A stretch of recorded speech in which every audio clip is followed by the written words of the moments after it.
Many corners of this world mesmerize us with their mysteries.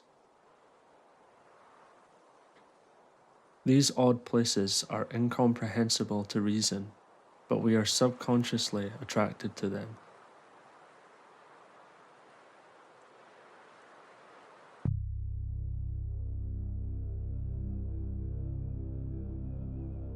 Restless by what we cannot understand, we become hostages of our own imagination as we venture into the night.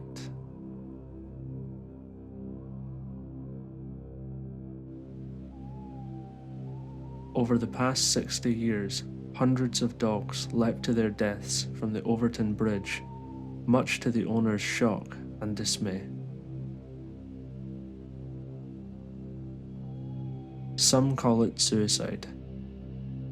Others believe that the dogs are lured to their deaths by the White Lady's evil ghost.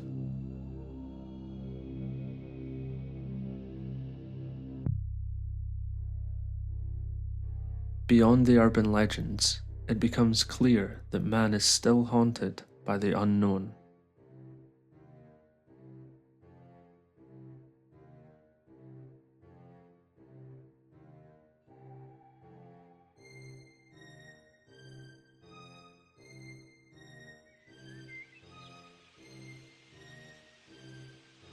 This eerie phenomenon has brought the attention of the world to this estate. It was reported an average of one dog per month jumping off the bridge since the 1960s, and even more peculiar is that some of them would jump again after surviving the 60-foot fall. It is impossible to check all the facts behind every claim, but only by piecing them all together can we obtain the truth. You would have to go way back to find out, a story about the bridge, a happening there. Overtoun is located in the village of Milton, near the town of Dumbarton, in between the Lang Craigs and the River Clyde. This has always been a place where nature thrived untamed.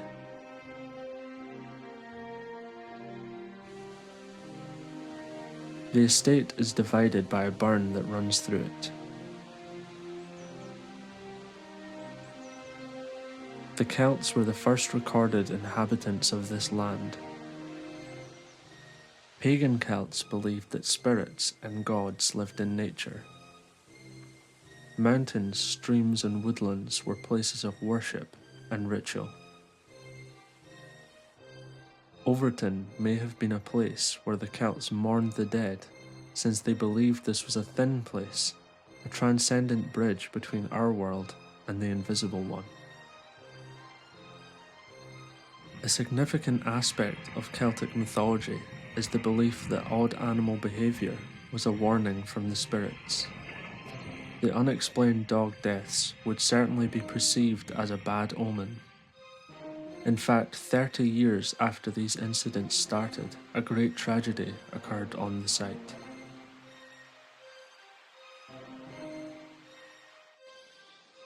After the Celts, the land was occupied by Romans and then by different farmers through the centuries, until a wealthy industrialist bought the estate in the 1800s. James White bought the land in 1859. There was sort of several bits called Meikle Overtoun and Little Overtoun. There have been one or two small farms here as well. He bought the land in 1859 and then started building this magnificent house behind us. In 1861, Imagine chose the site because of the view, because on a clear day, not like today, we've got a magnificent view across Dumbarton and the River Clyde. But it would have been a small estate with farms and tenant farmers. And when he bought it, of course, it was all his. James White made his fortune as a partner of the family industry, J&J White Chemical Works. They were the greatest producers of potassium dichromate, holding complete control of the trade in the UK. A quintessential Victorian middle-class family, they moved from the city to the relaxing and private countryside, building a great baronial mansion with lavish gardens certainly aspiring to a more aristocratic way of life. However, two sinister circumstances would indelibly mark the estate. The family firm was repeatedly accused of labour exploitation and hazardous disposal of chemical waste. Not only were they severely damaging the environment, but they were also harming public health, because the chromium ore processing residue is highly carcinogenic. Additionally, architect James Smith was chosen to build the mansion at a much tormented time of his life. James White built himself a nice, similar type mansion house down at Rue, which is not that far from here. The house is called Rue Ellen. So he had a local connection, I suppose, but there was no... How the Whites discovered him or how he was chosen for the job, I don't know. And of course, James White is better known today as the father of Madeline Smith, who was tried for murder in Glasgow in 1857 for murdering her lover. A very sensational trial, and the case was not proven. And everybody thinks she did it, but nobody could prove it. Anguished by the shame that these events brought to his family, James fell ill and suddenly died, leaving the house unfinished. These controversies would only provoke people's resentment towards the higher class, as their crimes would often go unpunished. They hid in their ostentatious properties, and as soon as the window curtains closed, the rumours started. John White inherited the estate after his parents died and moved in with his wife. Soon after they were awarded baronetcy, John decided to buy the farm on the other side of the Overtoun burn. So Lord Overtoun built this new driveway from the Stirling Road up, and he got another important architect to build the bridge, which is quite ornate. So that was opened in 1895, and there was a huge garden party here to celebrate the opening of it. If one goes to look at the bridge from the riverside or from the back of the house, it's a massive structure, and I think it's unlikely in terms of the sheer ability of the legs to support the weight that it's solid. I don't think it's stonework or concrete all the way through. Therefore, there must be considerably large rooms and spaces underneath our feet. I've often thought there may be a secret tunnel from the house to a secret storage space under the bridge. The occupants, the White family, worked with Lord Kelvin and others in the secret manufacture of gold by alchemist methods, but I think that was a rumour rather than fact, although chemistry was their field of business and enterprise. So there may be some buried treasure in large vaults inside the bridge. The couple had no offspring, so when they died, the house was inherited by their nephew. Dr. White donated some ground down in Dumbarton, along with one of the Denny shipbuilders, as a public park. It's called East End Park, still there today. So he had a little bit of interest in the town, but he only came here on odd occasions. Tried to sell the property, as I said, and then eventually gifted it to the town of Dumbarton in 1938. So got it off his hands, I suppose. And the estate and the house was gifted to the people of Dumbarton for all time. Soon after, the war broke out. So there would be some people operated on the cottage hospital in the town. They would convalesce up here. But then the National Health Service came in 1948. It was decided that the area needed a maternity hospital more than anything else. So it opened in 1948 as a maternity hospital for the local area. This is where they brought most, women here from Dumbartonshire, Clydebank. So you came here, it was a maternity, made into a maternity after the war, So this is where my daughter, Patricia, was born, So she's what? 61. She's 61. And one of your neighbours, I think, having twins? Yeah, Rose Bartley, she was having twins, just... Many new mothers believed they had passed away and were in heaven as they would wake up in the recovery room looking at the angels painted on the ceiling. After 1970, the hospital closed. So again, the council's left with a property it doesn't really want, I think. So the council took the decision to board it up, which is quite sad. So it lay quite almost derelict for quite a few years until they found somebody to take it on. Dumbarton's economy was in dire straits. The deserted house, surrounded by decaying gardens, quickly became the source of local folklore and legends. We could walk up to Overtoun from where we lived, so that was quite popular for us as kids to go up to Overtoun.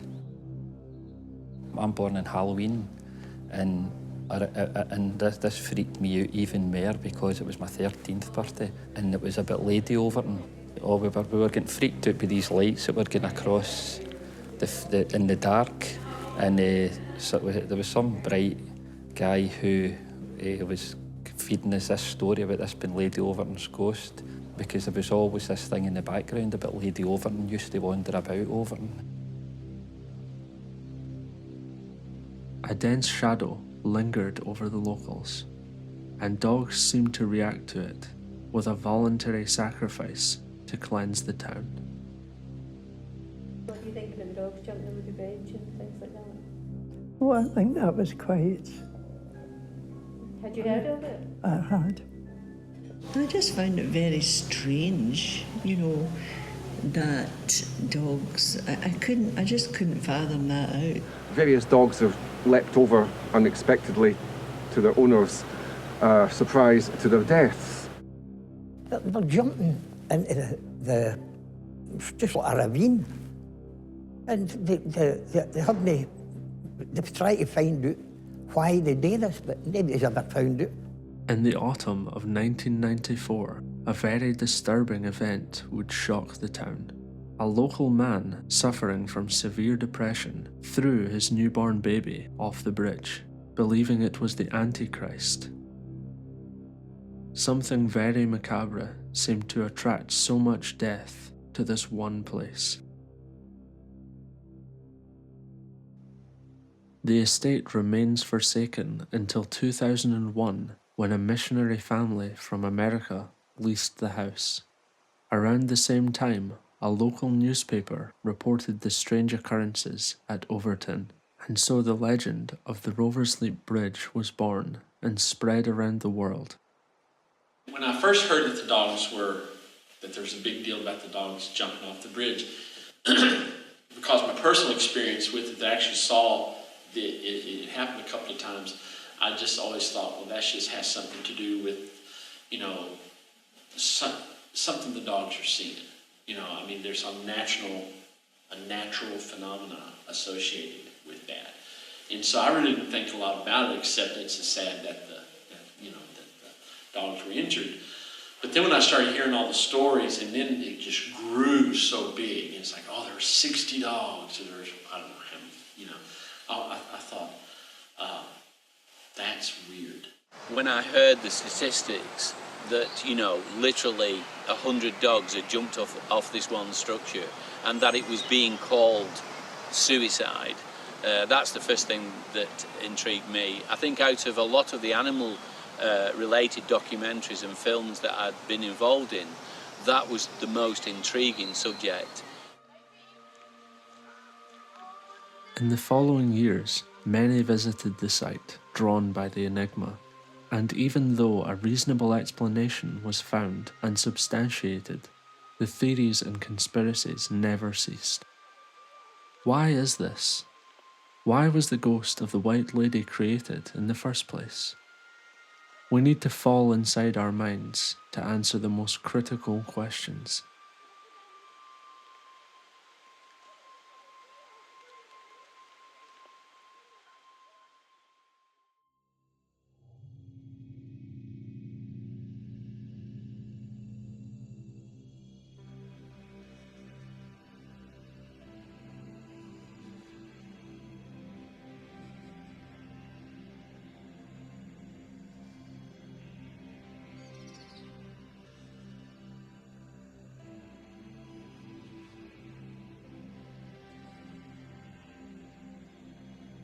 The first question to me was, can dogs commit suicide?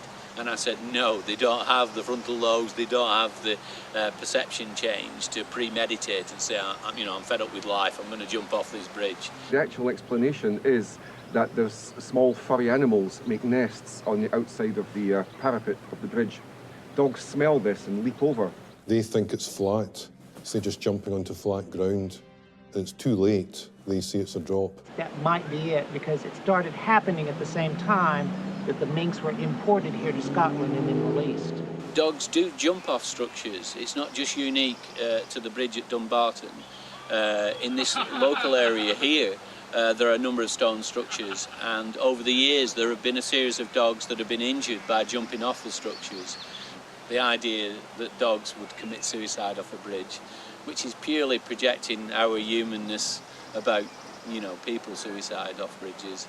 I think it's just the significance of the bridge, the way the bridge is. It's Gothic, it's built up this mythology, conspiracy theories abound. Is it in secret submarine base?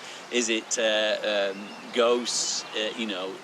People love those stories, don't they? It goes back to primitive man.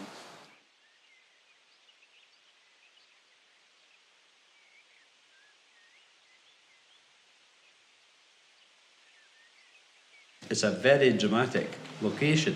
Down there you've got Dumbarton, up here you've got Overtoun House, behind you've got the cliffs and the hills and the woods. Where else in the world have you heard about suicidal dogs? And But then dogs have got maybe sort of higher perceptions of hearing, and so the dogs may have heard Lady Overtoun shouting them, so just went over the bridge. Yeah. Yeah, I think you should look into Lady Overtoun. When we first came here, we heard stories of the White Lady of Overtoun, and so just shortly after we got here, we had these two old gentlemen who came up and were asking what we were doing and stuff, and so they asked us if we'd heard of the White Lady of Overtoun. We said, well, we kinda, and they said, well, we're the ones who started the story. And so they said when they were kids, they worked at the quarry here, and they decided on Halloween that they were going to scare all their mates. And so they arranged to put a wire from the top of the tower down across over to this side of the bridge. And then they had rigged up on a pulley this sheet, white sheet. And then because they had access to some of these small explosives that they used in the quarry, what they did, they waited until it got like midnight, and then they brought their friends up to the bridge here, and they're telling this, oh, we saw this white lady, it was horrific, and it was so scary. And they said it's like there's this big explosion, and then all of a sudden she just appears and flies across the bridge. And so when the guy said that, his mate set off the charge, and then his mate was down there, and he drugged the ghost of the lady across the bridge, and his friends just freaked out. They ran all the way back home, and from that time forward, it's been the White Lady at Overtoun. They got a big kick out of the fact that their little story that they had started is still going 60-something years later. I think the process is something to do with how a journalist story comes together, whether through a newspaper or through television, because I think that's the source. They need stories. They have got to create a story. So I think in there is something to do with why it became a story. Certainly, that's what gave it. That's what gave it this big popularity. The mythological speculation appears to be the first and ultimate refuge when we are tangled up in doubt and fear.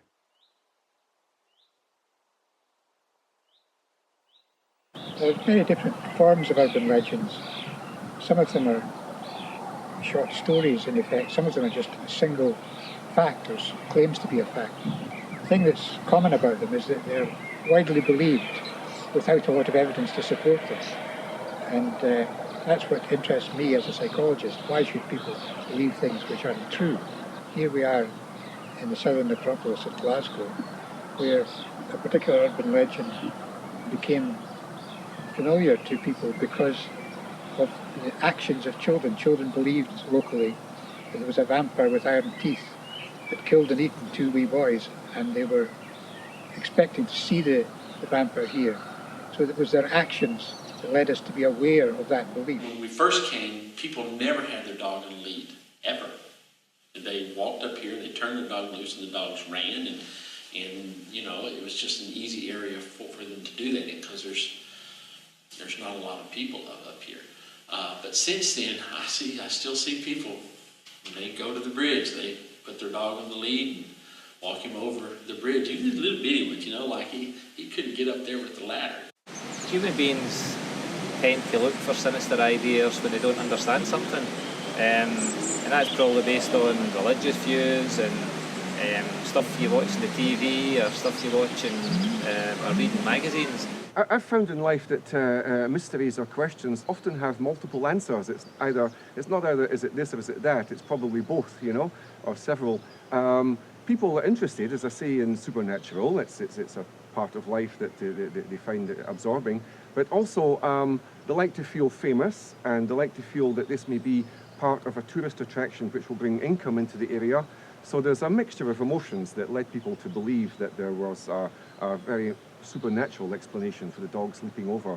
It's quite common for people to want to find something interesting in the place that they live.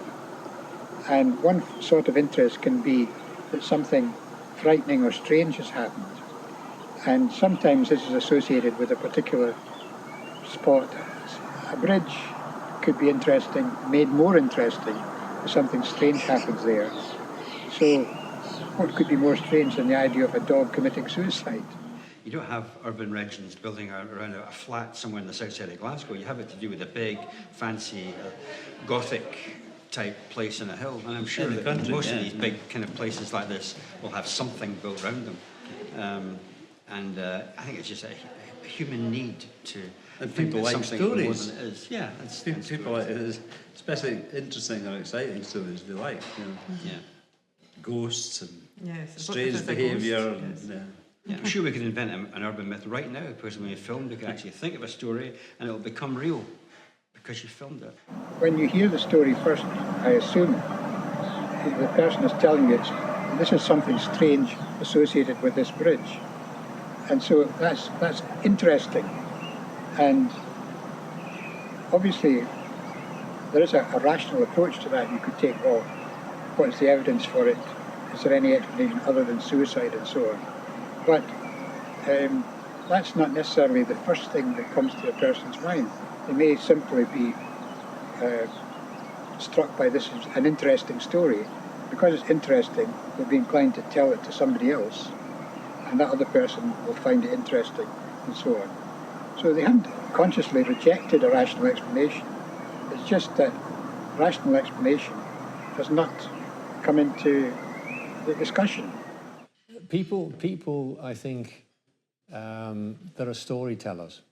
I mean, they themselves gain by telling the stories. They have a status within a society. It can be a very crude society, uneducated society, but telling a story with conviction convinces a whole host of people that you never know, it could have been true, this. At the time, they probably thought it was true. Over time, people question the facts and say, well, can't possibly be true. How could that work? How could it be substantiated? Well, it just gets carried out. Somebody, I mean, I could say it as well, and I'm telling lies, but it gets carried on for long enough, you know what I mean? It's simply amazing, you know. Some people think there's an afterlife, others don't. So we have to imagine. So that's really explains that. We're always thinking about it. We'll never know. So we always have to wonder. So that's why there'll always be that. But I think the Scottish people, more than others, seem to be involved in this supernatural. I don't have any evidence to believe in parapsychological, paranormal phenomena. There are lots of things that I don't understand and lots of things that I can't explain, but I'm not going to look for something paranormal to deal with that. I just accept my own ignorance. I think the word supernatural, legends and ghosts will automatically attract people because it's been a very strong part of Scottish culture since pagan times.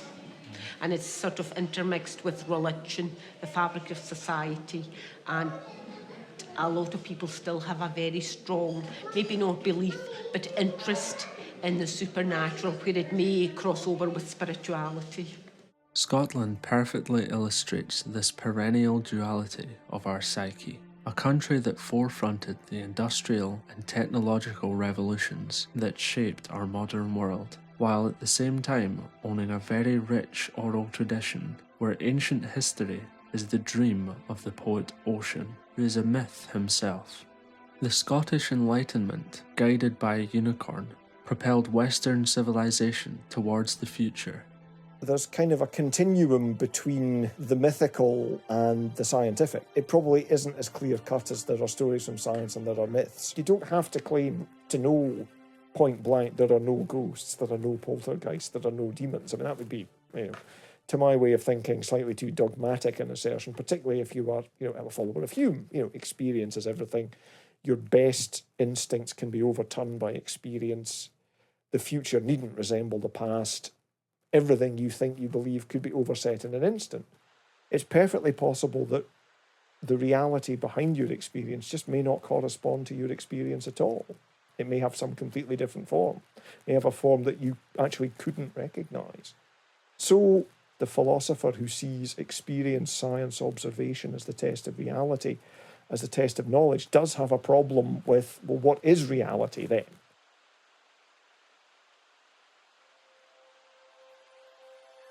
Our minds are set to rely on our senses. As the expression goes, to see is to believe. But to what extent can we believe in what we see? Not only are our senses a filter to a much more complex world, but they fit a pre-existing form in our minds. We use imagination to perceive the world, but also to change it. What we see and what we draw are both constructions of the mind. We need to believe in what we see, but our eyes cannot represent the world as it is, only as we imagine it. So to a certain extent, anything we imagine is real, because reality for us is mind over matter.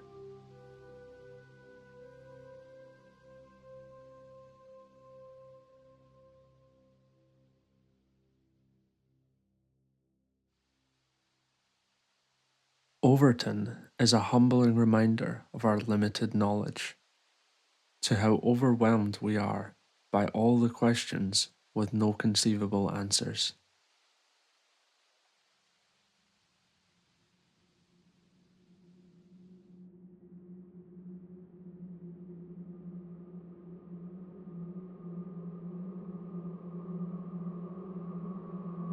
We fix our gaze at the other side of the bridge, covered in inscrutable fog, filling us with terror as we know we will have to cross it. There is mystery in our universe, and so our appetite for making up story and legend is, I think, hardwired in us to a degree. But we have come out of a time in history when we expect science and rationale and logic to explain everything. And yet, are you logical about everything? We are social animals and we rely on other people telling us things. We act on what they tell us, and sometimes we do so erroneously. So if that is the case, then urban legends will never die.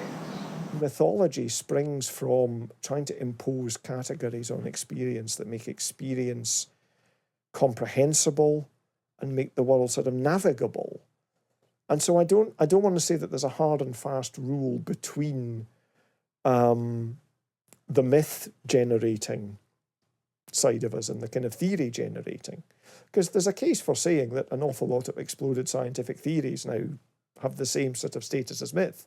They are conveniences, but we don't think they're literally true, but nonetheless they provide helpful ways of being able to orientate ourselves and our activities. So I think probably myth begins from trying to understand the world begins from trying to impose categories on the world that make the world manageable, less frightening, more accessible, easier to navigate. And that essentially, I think, is something very similar to the basic impulse behind philosophy or behind science or any attempt at understanding the world. I mean, we're all pretty vulnerable human beings. We've got a very short span in this life. So you invent all kinds of stuff, from Santa Claus to Jesus, you name it. You've got something that's invented, to magic dogs or white ladies, and it all adds to our impression that maybe there's something more out there than just nothing.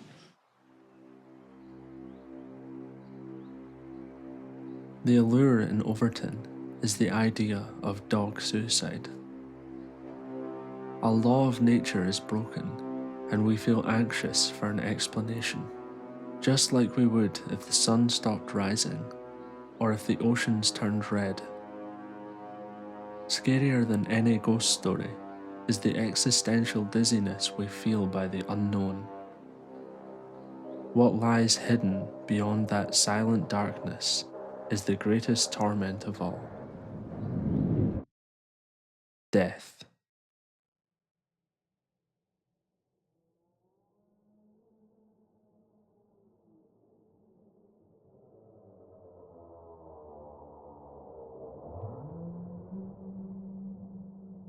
The source and subliminal reason for all of our fears. We don't know why we exist, but we don't want to die. That instinct is nature's way of maintaining life. If we find value in our lives by ourselves, we will not be afraid anymore.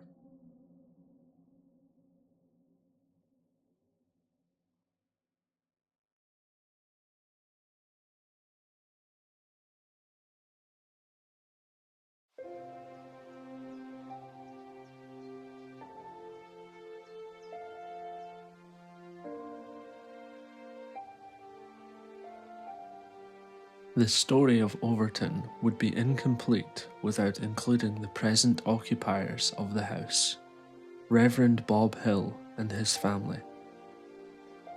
What connects everything is the use of imagination to react to the challenges of life. On one hand, strange animal behaviour sparks our fantasies and beliefs. On the other hand, a house in disrepair is restored with the aid of many people in hopes of responding to the community needs. Father, thank you for this good day. Thank you for the food. Thank you for the grace of living here, Lord God. We ask that you bless the work of our hands, watch over our families. We came to Overtoun House in 2001 because we wanted to have a place where young people could come and there'd be things for them to do, but also to help young women who are in crisis, whether that be an unwanted pregnancy or unexpected pregnancy. Basically, they would fall through social work crack, and we would be able to help them to have a place where they could stay, where they could have a good environment in a place that would help them be restored to hope and to wholeness within the community. This is the Grace Wing. This is the communal area of the girls' floor. And off of it are all of the rooms. And it's all pretty much set up where they feel like they're come off the street into their own flat, that it's not just another room in a house, that it's actually their flat and they get to enjoy. We have 2 double rooms that are for young women who already have children as well. And so this is sponsored by a church in Mississippi, in America. The churches will sponsor each of these rooms, and then they'll pray for the girls that come into these rooms and correspond with them. And so we build contacts around the world with these young women here in Scotland, and hopefully, broaden their horizons. It was a pretty major undertaking for these churches, but they did it, and I think they've done a really amazing job. And the whole point is we want young women to feel valued, that when they come in, that they feel that we think they're important, because we do think they're important. That's why we're doing it, and we're just trying to restore that mindset to them.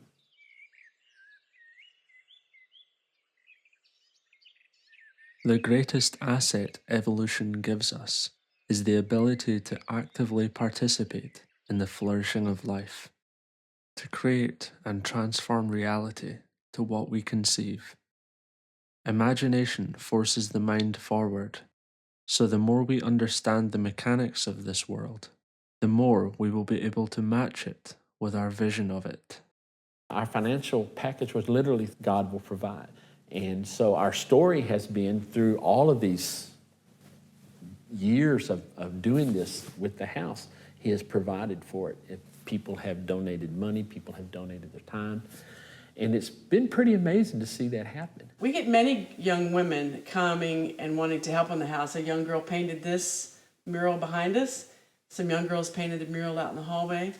Because it is a place for women, we attract more girl interns because they want to help other girls. We had a young girl come over as an intern.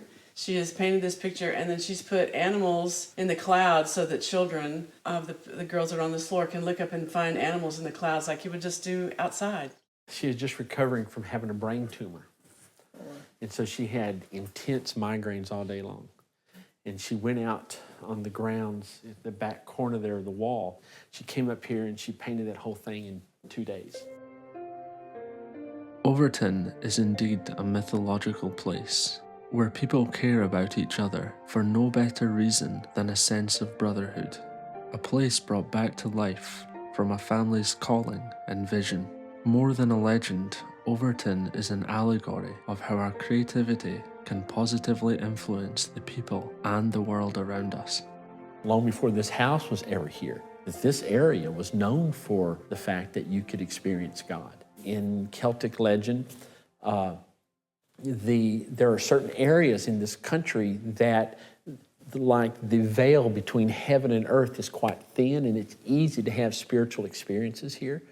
And so people are attracted to that. They can feel that internally. They may not be able to cognitively understand what it is they're feeling, but they feel at peace.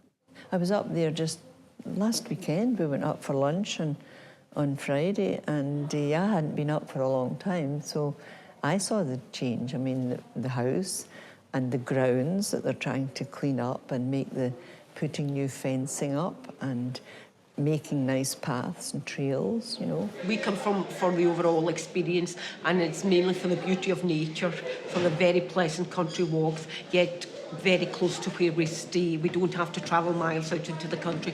It's very peaceful, it's very beautiful, and also there's a very nice tea room.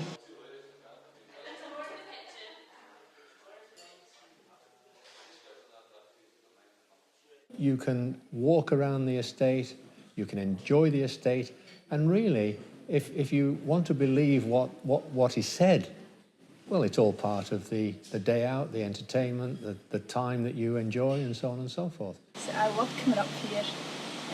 It's very peaceful for me. I love going in and having my afternoon tea on a Saturday. It's nice to think that lots of people in Dumbarton have been born here.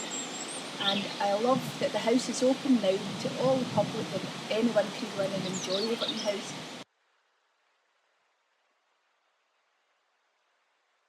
But the biggest story about Overtoun was about the nature reserve.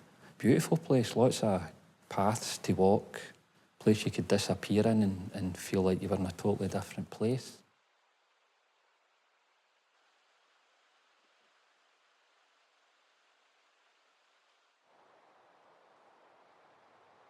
I believe you do carry with you the ability to change your atmosphere, to change the attitude that surrounds you. And it takes people to make that be a reality. And we've had a lot of people's lives changed here, a lot of people who have been healed of physical ailments here. We had a blind man healed right there. And, you bring those things, and then that moves outward.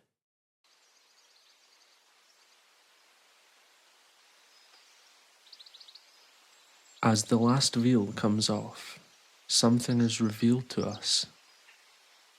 The imaginative effort that sow fear in people with fantasy stories is the same that spreads hope in the community through kindness. This virtue is innate in humans because every living being that ever was and ever will be is essential to pass the torch of life. The council had cut down a big sycamore tree beside the bridge, and so to cover up that the top part of that fireplace, we hollowed out the back side of this and then sanded it down and then mounted it. So I expect the kids will be carving their names in it. Katie was here, or John was here, to just let other people see that it's a continuum, that it's not just you're here and you're gone, and the next one's here and they're gone, but it's a continuum. It's a continuum of life. Drop by drop forms a river.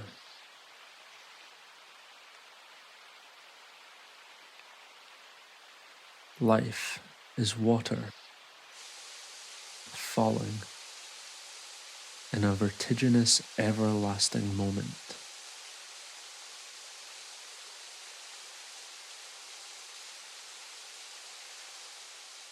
Our destiny is to keep life flowing downstream.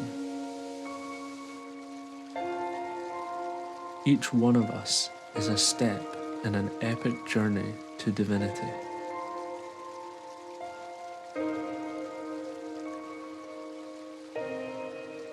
Our greatest utopia is the blueprint.